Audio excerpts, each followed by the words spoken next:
घेवर, जिसका नाम सुनते ही मुंह में पानी आ जाता है। राजस्थान की ये प्रसिद्ध मिठाई हम सभी खाना चाहते हैं, लेकिन जब बात आती है इसको बनाने की तो ये हमसे अक्सर नहीं बनती है। अगर मैं अपनी बात करूं तो मैं आपसे सच बताऊं, मुझसे 2 बार घेवर की रेसिपी बिगड़ी। मैं परेशान हो गई कि आखिर घेवर मुझसे बन क्यों नहीं रहा। तब तीसरी बार जा कर के फाइनली मुझसे घेवर एकदम परफेक्ट बना। कहते हैं जब हम किसी चीज़ में फ़ेल होते हैं तो उससे हमें बहुत कुछ सीखने को मिलता है। तो मैंने भी जब 2 बार रेसिपी फ़ेल हुई तब इस पर पूरा रिसर्च किया कि आखिर कमी कहाँ रह गई, क्या गलती हो रही है, और मैंने इससे बहुत कुछ सीखा जो आज मैं आपके साथ शेयर करूँगी। और मेरी गारंटी है आपका घेवर एक बार में ही परफेक्ट बनेगा, बिल्कुल नहीं बिगड़ेगा। तो चलिए बिना समय गंवाए हुए शुरू करते हैं आज की स्पेशल घेवर की रेसिपी। तो आज मैं आपको घेवर बनाने का इतना आसान तरीका बता रही हूँ जिसमें आपको कोई झंझट नहीं है, कोई मेहनत नहीं है।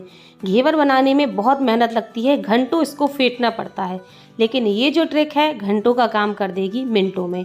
आपको करना क्या है, मिक्सी का जार लेना है और इसमें डालना है 3 चम्मच घी। यहाँ पर आप पिघला हुआ नहीं, हल्का सा जमा हुआ घी लीजिएगा।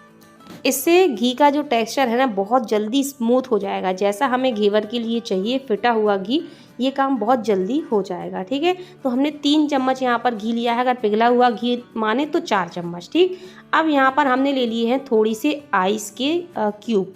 ये क्यूब नहीं है, एक्चुअली में मैंने कटोरी में आइस जमा दी थी तो उसको क्रश कर लिया था। तो लगभग आपको 4 से 5 टुकड़े बर्फ़ के डाल देने हैं। ठीक है, तो जिस दिन आपको घेवर बनाना हुआ एक दिन पहले आप ठंडे पानी और बर्फ़ की व्यवस्था ज़रूर कर लीजिएगा। अब घी और बर्फ़ दोनों को ही हम एक बार अच्छे से चला लेते हैं। चलाने के बाद जो घी है देखिए कितना एकदम स्मूथ टेक्सचर का हो गया है। इस तरह से छू के देखेंगे ना तो इसका एकदम टेक्सचर चेंज हो गया है, एकदम दाना ख़त्म हो गया है, छूने से एकदम स्मूथ हो गया है। ठीक है, बस ऐसा ही घी का हमें टेक्सचर चाहिए था। आप इसको अगर हाथों से फेंटते तो ऐसा टेक्सचर लाने में आपको कम से कम 5 मिनट का समय लग जाता। ये मैंने ले ली है 1 कप मैदा, यानी कि 3 चम्मच घी लिया है, देसी घी, और इसमें डालेंगे पूरा 1 कप भर करके मैदा और 1 चम्मच डाल देंगे बेसन। बेसन यहाँ पर बहुत ही सीक्रेट इंग्रेडिएंट्स है जिसको डालने से घेवर का टेस्ट बहुत अच्छा आता है। 1 कप ही हमने यहाँ पर बिल्कुल चिल्ड पानी ले लिया है, एकदम फ्रिज का ठंडा पानी लेना है। याद रखिए अगर घेवर का रिजल्ट अच्छा चाहिए तो आप एकदम ठंडे पानी का इस्तेमाल करिएगा, नॉर्मल पानी का मत करिएगा। अब हमें इसको मिक्सी में अच्छे से ग्राइंड करना है, लेकिन ग्राइंड करने के साथ साथ हमें इसको थोड़ा सा ज़्यादा देर तक ग्राइंड करना है। मतलब मिक्सी में मान लीजिए आपको 2 से 3 मिनट तक कॉन्टीन्यूसली चलाते हुए ग्राइंड करना है। इससे होगा ये कि बैटर तो बनेगा ही बनेगा, लेकिन एक स्मूथ या एक फिटा हुआ बैटर बनेगा। जो काम हम हाथ से अगर फेंटते इसको तो करीब हमें 5 से 7 मिनट लगते हैं इसको फेंटने में। अगर मिक्सी से आप कॉन्टीन्यूसली इसको 2-3 मिनट तक फेंटेंगे तो वही काम आपका जल्दी हो जाएगा और मेहनत भी नहीं लगेगी। तो कहते हैं ना जब पकौड़े का बैटर बनाते हैं तो उसको बहुत देर तक फेंटना पड़ता है, तो यही वो काम है कि मिक्स तो करना ही करना है लेकिन फेंटना है, तो 2-3 मिनट तक मिक्सी में अच्छे से फेंटना है। तो यहाँ पर ये छोटी छोटी बातें फ्रेंड्स आपको ध्यान जरूर देनी है। अब आपको लेना है एक स्टील का बाउल। कुल मिला के ऐसा बाउल लेना है जो बहुत मोटे तल का ना हो। प्लास्टिक का मत लीजिए, कोशिश करिए या तो कांच का लीजिए या फिर स्टील का लीजिए। क्यों? क्योंकि ये जो हम बैटर बना रहे हैं ये पूरे टाइम ठंडा होना चाहिए, वरना 1-2 घेवर तो आपके सही बनेंगे, बाद में ये बैटर गर्म होने लगेगा तो घेवर बिगड़ना स्टार्ट हो जाएंगे। इसलिए हमें ऐसा कुछ करना है कि हमारा जो बैटर है वो कॉन्टीन्यूसली पूरे टाइम पर एकदम चिल्ड बना रहे। तो ये छोटी छोटी सी बातें थी जो मेरे घेवर को बिगाड़ देती थी बार बार, बट मैं आपको सारी चीज़ें क्लियर इसीलिए कर रही हूँ। अब इसमें हम डालेंगे 2 कप पानी। 1 कप पानी हमने मिक्सी में डालते समय इस्तेमाल किया था, 2 कप पानी हम यहाँ पर डालेंगे। ठीक है, तो टोटल हमने 1 कप मैदा और 3 कप यहाँ पर पानी लिया है, क्योंकि इसका जो घोल होता है एकदम पतला होता है। तो अभी यहाँ पर हमें और पानी डालना चाहिए था, लेकिन मैंने इसलिए कम डाला है क्योंकि इसमें मैं अभी आइस के क्यूब डालूंगी ताकि ये प्रॉपरली ठंडा बना रहे। अब आप इसकी कंसिस्टेंसी ध्यान से देख लीजिए कितना पतला है, एकदम फ्लोइंग कंसिस्टेंसी है। ये देखिए जैसे एकदम पानी की तरह पतला है ना। थिकनेस नहीं होनी चाहिए। आप जितना अच्छे से पतला इसको रखेंगे ना ऐसे ही, तो घेवर उतने ही बढ़िया जाली पकड़ेगा। और एकदम चिल्ड होना चाहिए और पतला होना चाहिए, ये दोनों चीज़ें आपको बहुत ही ध्यान रखनी होंगी। अब यहाँ पर आपको एक ट्रिक और फॉलो करनी है। ये जो हमारा बैटर है एकदम ठंडा रहना चाहिए, गर्म नहीं होना चाहिए। तो इसके लिए हम क्या करेंगे, ढेर सारी आइस क्यूब ले लेंगे और इसको एक बड़े से बाउल में ट्रांसफ़र करेंगे। इसके ऊपर रख देंगे अपना घेवर के बैटर वाला बर्तन। तो मैंने बोला था ना कि पतला सा बर्तन लेना है स्टील का, वो इसीलिए बोला था कि हम जब इसके ऊपर रखेंगे तो जो ठंडक है ना वो अच्छे से जल्दी जल्दी पहुंचती रहे और हमारा बैटर ठंडा बना रहे। तो बस इस तरह से रखना है। और जब आप घेवर बनाने लगें तब इसमें एक सीक्रेट चीज़ और डालनी है, वो है 1 चम्मच नींबू का रस। नींबू का रस डालने से घेवर में जाली बहुत अच्छी आती है, ठीक है। और आपका जो घेवर है ना वो बिगड़ता नहीं है, काफ़ी हद तक चांस हो जाते हैं ना बिगड़ने के। और देखिए मैंने बैटर में 1-2 आइस क्यूब और डाल दिए हैं, वो इसीलिए डाले हैं, फिर धीरे धीरे ये मेल्ट होते रहेंगे और बैटर को ठंडा बनाए रखेंगे। अब यहाँ पर घेवर बनाने के लिए हमने एक प्लास्टिक की बॉटल ले ली है। इसके ढक्कन में हम एक होल कर देंगे। वैसे घेवर सीधे चम्मच की मदद से भी बनाया जा सकता है, लेकिन बोतल से आसानी हो जाती है, एक ही मतलब बीचों बीच एक ही डायरेक्शन में बैटर गिरता है, ठीक है। तो इससे आपको आसानी हो जाएगी।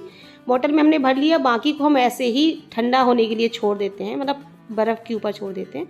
अब यहाँ पर हमने एक भगोनिया ले ली है और इसमें घी गर्म होने के लिए रख दिया। घी की जगह आप तेल भी ले सकते हैं, लेकिन घेवर ज़्यादातर घी से ही बनाया जाता है। घी को करना है अच्छा गरम, हाई फ्लेम पर। जितना बैटर ठंडा रहेगा, घी अच्छा गरम रहेगा, समझ लीजिए घेवर उतना ही अच्छा बनेगा। अब यहाँ पर जो बिग मिस्टेक थी, जो मुझसे हो रही थी हमेशा, वो ये थी कि मैं बैटर को 2-2 3-3 सेकंड के अंतराल पर डाल रही थी, जबकि मैं कहूँगी कि आपको अब बैटर को कम से कम 14-15 सेकंड का रेस्ट दे करके डालना है। मतलब एक बार आपने बैटर डाला और थोड़ा सा रेस्ट देना है, ताकि जो भी आपने बैटर डाला वो किनारे पर जाली बनाता हुआ सेट हो जाए।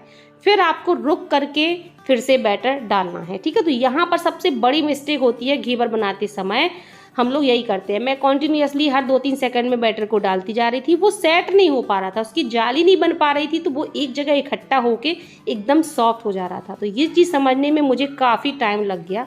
फिर जब मैंने ये चीज़ करी तो रिज़ल्ट बहुत ही ऑसम आया। मतलब हर 14-15 सेकंड के लिए रुक जाइए, उसको सेट होने दीजिए, जाली के रूप में बन जाने दीजिए, फिर आप अगेन बैटर डालिए, ठीक है। और इस तरह से थोड़ी थोड़ी देर पर बैटर डालना है, चाकू की मदद से बीच बीच में होल्स करते जाना है। जब आपको लगने लगे कि इसमें जगह नहीं बची है तो थोड़ी सी जगह बना दीजिए बीच में।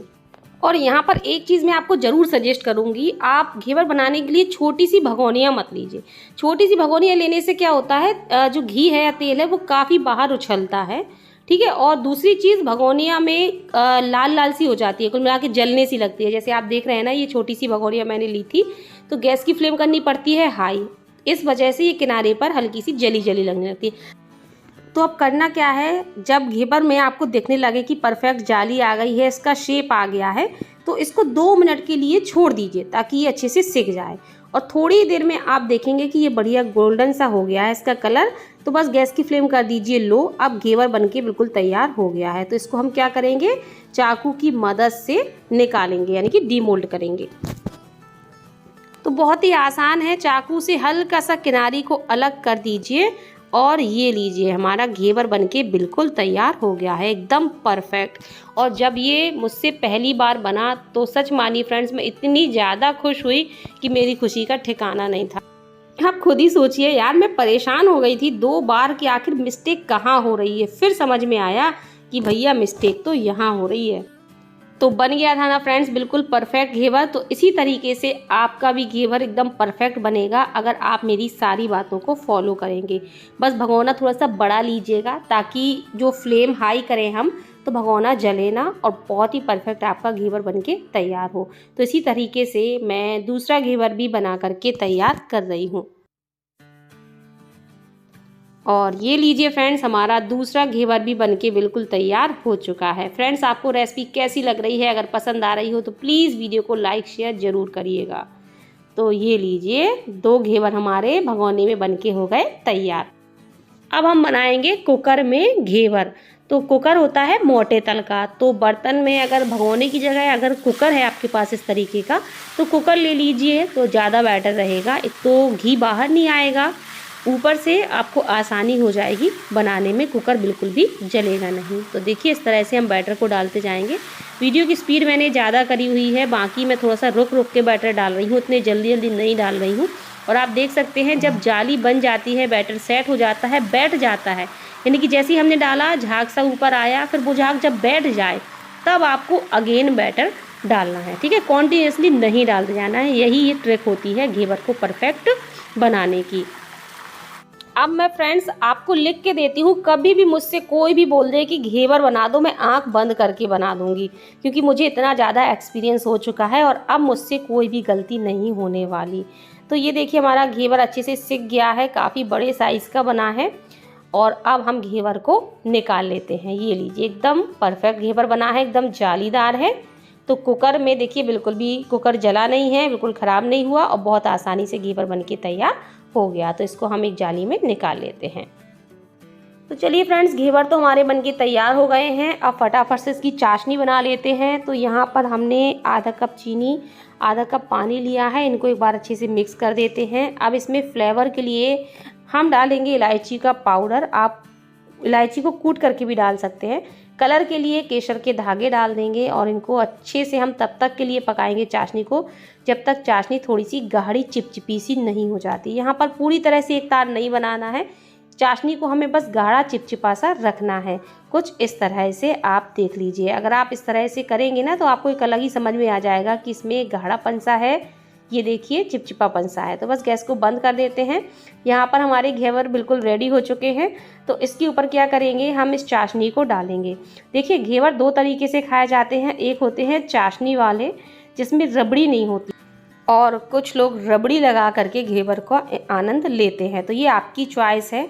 तो फिलहाल आज तो मेरी रेसिपी काफ़ी मुझे दिक्कत हुई थी, एक बार फेल हो गई थी, फिर दोबारा में जब ये अच्छे से बने तब मैं खुश हो गई। लेकिन मैं इतनी थक गई थी कि मैंने रबड़ी नहीं बनाई। आज मैंने सिर्फ चाशनी वाले घेवर बनाए हैं। और मैं लिख के देती हूँ कि आप अगर मेरे टिप्स को फॉलो करेंगे, जो जो बातें मैंने बताई हैं, आपके घेवर कभी भी बिगड़ेंगे नहीं, ठीक है। तो रबड़ी मैं 2-3 दिन में आपको अपने चैनल पर शेयर कर दूंगी, तो आप रबड़ी देख सकते हैं। बहुत ही झटपट वाली रबड़ी शेयर करूंगी जिसमें कोई मेहनत नहीं है, कम दूध से बनेगी। तो वो रबड़ी आप यहाँ पर घेवर में इस्तेमाल कर सकते हैं। तो आज मैंने सिर्फ चाशनी वाले घेवर बनाए हैं। इसको मैं गार्निश कर देती हूँ पिस्ता से और थोड़े से चांदी के वर्क से, ताकि ये देखने में खूबसूरत लगने लगे। तो देख सकते हैं फ्रेंड्स, घेवर में कितनी अच्छी जाली आई है, एकदम परफेक्ट घेवर बनके तैयार हुए हैं। अगर बीच में मैं थोड़ा सा बैटर और डालती तो ये जो बड़े होल्स हैं ना, ये थोड़े से छोटे हो जाते, मतलब स्पेस और भर जाता। तो मुझसे भी बहुत गलतियां हुई, मैंने आपके साथ सभी गलतियां अपनी शेयर करी, सब कुछ बताया, कोई भी चीज़ छुपाई नहीं है। आई होप आपको आज की ये घेवर की रेसिपी पसंद आई होगी। रियली फ्रेंड्स, मैं आपको पर्सनली बोल रही हूँ, बहुत ही टेस्टी घेवर बने थे और बहुत ही परफेक्ट बने थे। ये देखिए हमने इसमें चाशनी डाल दी है, जिसकी वजह से काफ़ी अंदर मीठे भी हो गए हैं और जूसी भी हो गए हैं और एकदम क्रिस्पी हैं। मैं आपको तोड़ के दिखाती हूँ, एकदम क्रिस्पी बने थे। तो आप भी इस घेवर की रेसिपी को ज़रूर ट्राई करिएगा। कैसी लगी वीडियो कमेंट बॉक्स में ज़रूर बताइएगा। तो फिर मिलते हैं फ्रेंड्स ऐसी ही अच्छी अच्छी रेसिपी के साथ। तब तक के लिए बाय बाय, टेक केयर।